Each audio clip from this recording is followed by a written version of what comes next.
The scene unfolds amidst the dense embrace of the forest, where the Pendragon forces retreat toward their territory, led by Soldrake and Eren at the forefront. Amidst the march, Karuta turns to Killian, questioning why he doesn't approach Eren and Soldrake to inquire about their discussion. In response, Killian directs Karuta to pursue the answers himself.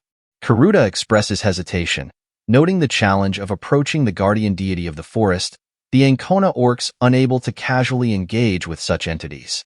Killian counters, acknowledging even his own inability to comprehend the discourse between Eren and Soldrake, hindered by an inexplicable inability to hear Soldrake's voice and, peculiarly, the voice of young Lord Eren at that moment.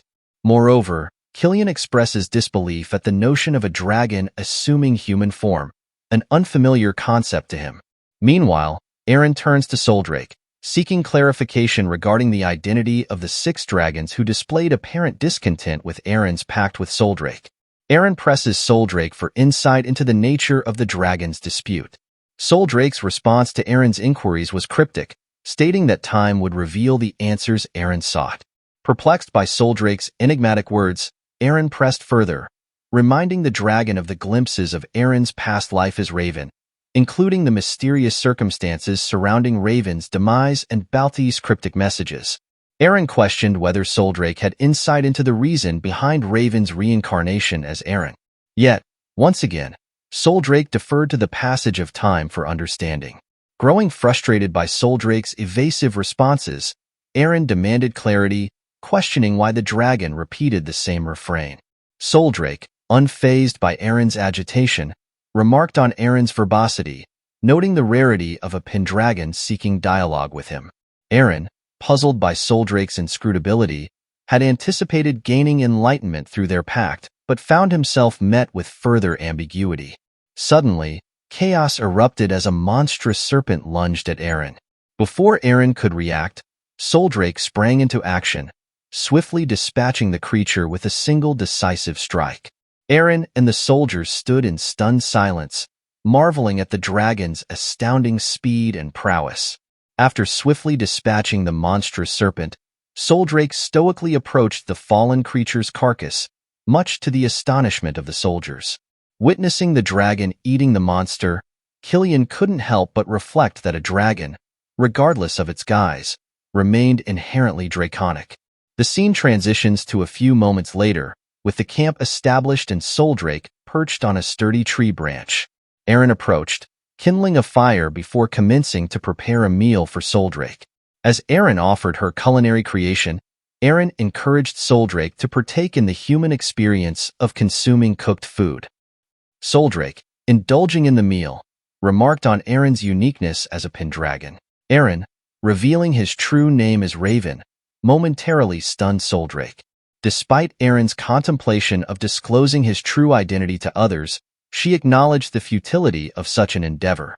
Sharing a glimpse into Eren's past life as Raven, Eren recounted her penchant for such gestures. Soldrake, touched by Eren's revelation, suggested Eren address her by the shortened name, Sol, henceforth. Surprised by Sol's smile, Eren marveled at the notion of dragons expressing such emotion. Eren's curiosity then turned to the enigmatic figures of the dragon god and the demon god, yet Sol deflected her inquiries, citing the wisdom of time. Frustrated by the dragon's continual deferral, Eren's patience wore thin. News spreads like wildfire through the Pendragon Palace that Eren has returned after forging a pact with the White Dragon. Selena and Irene beam with joy at the news, Selena's maternal pride evident as she revels in her son's accomplishment. Lindsay, her thoughts filled with concern since bidding Eren farewell at the Bellant Gate, now finds solace in his safe return. Eren and his forces arrive at the Pendragon territory, greeted by jubilant crowds. Among the throng, Irene, Selena, and the ever-stoic butler Lindsay observe with surprise as Eren's contingent includes orcs, goblins, harpies, and a winged girl. Eren's proclamation rings out, declaring the White Dragon once more allied with the Pendragon, leaving everyone in stunned disbelief. As the White Dragon, Sol, transforms before their eyes, the palace erupts into astonished murmurs. The scene shifts to the grandeur of the palace halls, where festivities ensue in honor of Eren's return with the White Dragon. Lindsay confides in Irene, expressing awe at her first experience of such lavish celebration within the castle walls. Irene leaned in to share with Lindsay the reason behind the extravagant festivities, a celebration to honor the newly formed pact between Eren and the White Dragon. She explained that lords from neighboring lands and affluent merchants had gathered to partake in the revelry. Curiosity piqued, Lindsay scanned the room for young Lord Eren, puzzled by his absence. Meanwhile, the scene shifted to Eren, engaged in conversation with Sol. Eren inquired why Sol had chosen not to attend the feast. Sol replied that she had conversed enough with her pact partner, whether it be Eren or Raven. Eren countered, reminding Sol of her reticence in sharing information. Sol explained that, as the heir to the Pendragon, Eren would be occupied with hosting duties. Eren conceded, acknowledging the myriad responsibilities that awaited him. Eren marveled at Sol's understanding of human society, prompting Sol to reveal her lengthy tenure with the Pendragon household. She added that the notion of a dragon attending a feast had never been entertained. Eren, intrigued, questioned why not, considering Sol's ability to assume human form. Sol's gaze bore into Eren, her words carrying an unexpected weight as she remarked on his uniqueness among the Pendragons of yore. With that, she soared into the sky, leaving Eren bewildered by her cryptic words. In the wake of Sol's departure, a flurry of noblewomen descended upon Eren, eager to hear the tale of his pact with the dragon.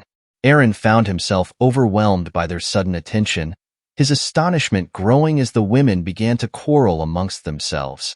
From the sidelines, Lindsay observed Eren's predicament, noting with a mixture of amusement and concern the chaos unfolding around him. As Eren extricated himself from the fracas, he couldn't help but feel disdain for the bickering nobles, deeming them all foolish. Turning away from the commotion, Eren's gaze fell upon Mia, engrossed in play with the orcs, Khazal, and Tata. A smile tugged at his lips as he approached them, eager to join in their merriment.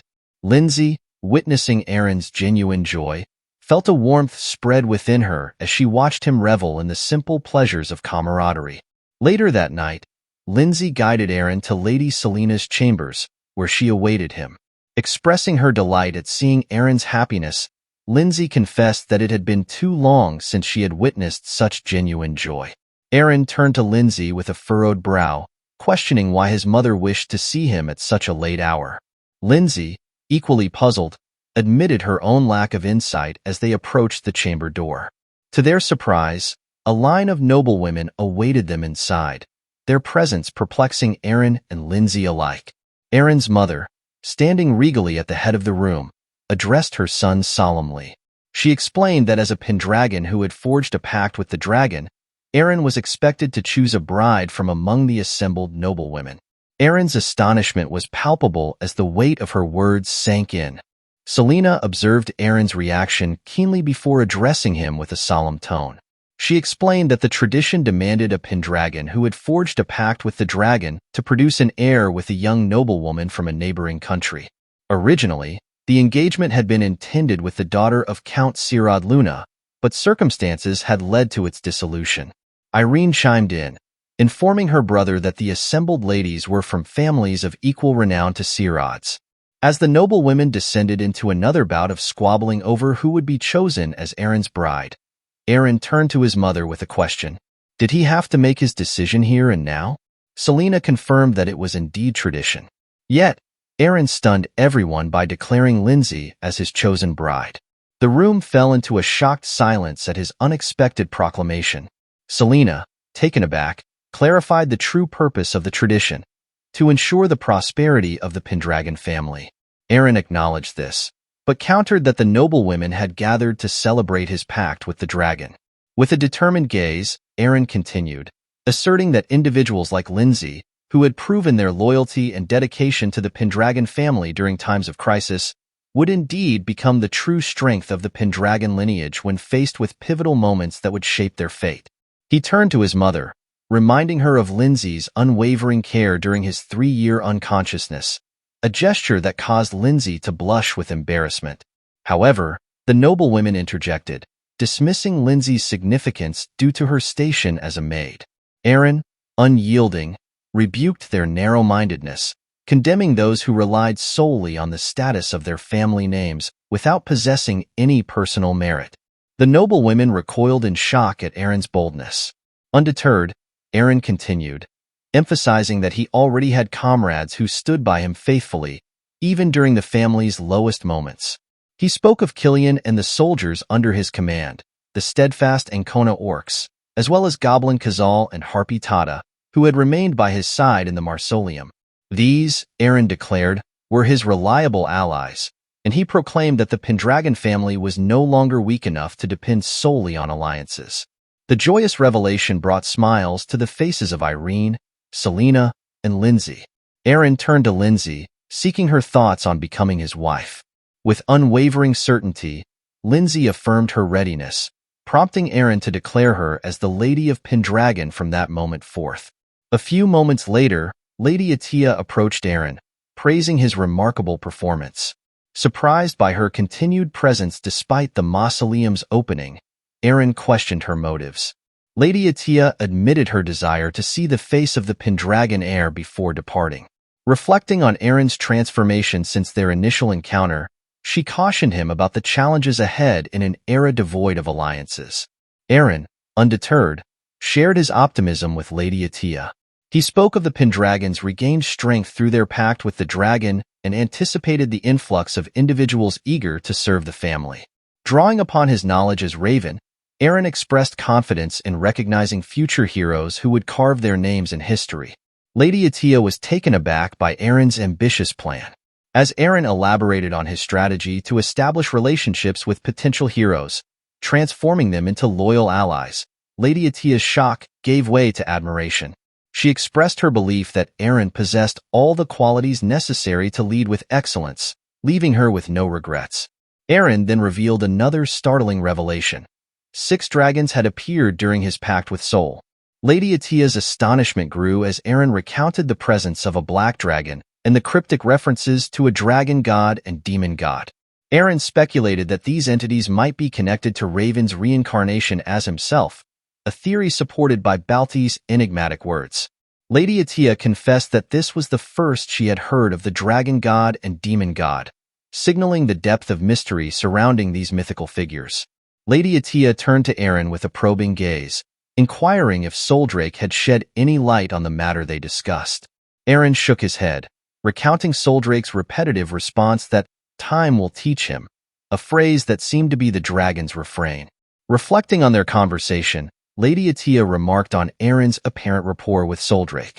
Perplexed, Eren questioned her meaning. With a knowing smile, Lady Atia pointed out that Eren had been referring to Soldrake as Sol for some time. Eren explained that Soldrake had encouraged him to use the nickname, a detail he had only shared with Lady Atia and Soldrake. As they spoke, Eren suddenly gasped in shock as Eren saw Lady Atia starts to vanish before his eyes. Lady Atia gently informed Eren that she had to depart, leaving him momentarily bewildered by her sudden announcement. Sensing his confusion, she reassured him, expressing her belief that Eren possessed the capability to achieve both Raven's and Eren's goals. Eren, moved by her faith in him, embraced his grandmother gratefully, thanking her for her unwavering support over the years. Encouraged by Lady Atia's words, Eren pledged to continue moving forward, both as himself and as Raven Valt. Determined to prove his grandmother's faith justified, Eren vowed to demonstrate his ability to achieve their shared aspirations. The scene then transitioned to the castle, where Eren Pendragon and Lindsay Conrad prepared for their marriage ceremony. Alone in his room afterward, Eren was visited by Sol. Sol remarked on Eren's choice of bride, prompting Eren to explain his decision. He cited the complexities of political marriages and the inevitability of discussions about heirs, emphasizing that his choice had been made with strategic considerations in mind. Sol inquired of Eren whether he harbored no interest in Lindsay, to which Eren responded by affirming his trust in her, stemming from her care during his 3-year immobility. Curious about Sol's sudden disappearance, Eren questioned her whereabouts during that time. Sol explained that she resided in her lair, a stone dragon statue atop the cliff behind Pendragon Castle, ever since forming a pact with a Pendragon.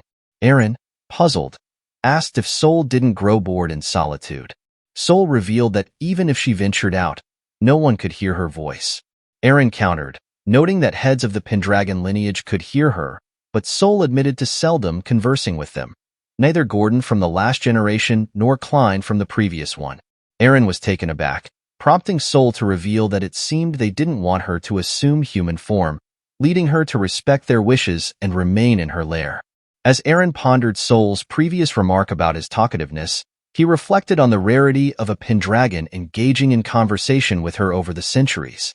Sol interjected, reminding him of their unique partnership encompassing both Eren and Raven. Feeling a sudden urge to change the dynamics of their interaction, Eren suggested that Sol could address him however she pleased. Surprised by this proposition, Sol decided to refer to him as Ray henceforth. Memories flooded Eren's mind, recalling how Raven's brother used to call him by that name. Concerned that Eren might be discontented with the change, Sol questioned him. Yet, Eren assured her that he welcomed the new moniker, urging her to use it from that moment onward. Sol's smile widened, confirming her belief that Ray was unlike any Pendragon she had encountered before. Gazing skyward, Sol murmured the name of the first Pendragon, Alex Pendragon, expressing her hope that this time she would finally fulfill her promise to him. The news of Eren Pendragon's pact with the White Dragon spread like wildfire across the entire empire. Mercenaries, upon hearing the tidings, viewed Pendragon in a new light. Despite their small territory and scant knights, they saw potential for advancement, even the prospect of noble titles, if they aligned themselves with Pendragon and executed their duties diligently. Turning to their comrade, a masked figure, for his opinion, the scene shifted to a guy seated, absorbed in reading about Eren Pendragon's feats. Fascinated by Pendragon's ability to not only subdue a dragon but also monsters and orcs, found Eren to be an intriguing individual. In the Sirad territory, Count Sirad grappled with shock upon learning of Eren Pendragon's alliance with the White Dragon. Unsure of the next course of action, he pondered his options. Meanwhile, Luna, his daughter, couldn't shake her thoughts about Eren, her mind consumed by the news. In a dimly lit room, a man cloaked in black conversed with a brown-haired companion, both acknowledging Eren Pendragon as a hindrance to their plans. The cloaked man, addressing Valt, entrusted him with the task of dealing with Eren Pendragon, emphasizing the importance of their success relying on Valt's actions.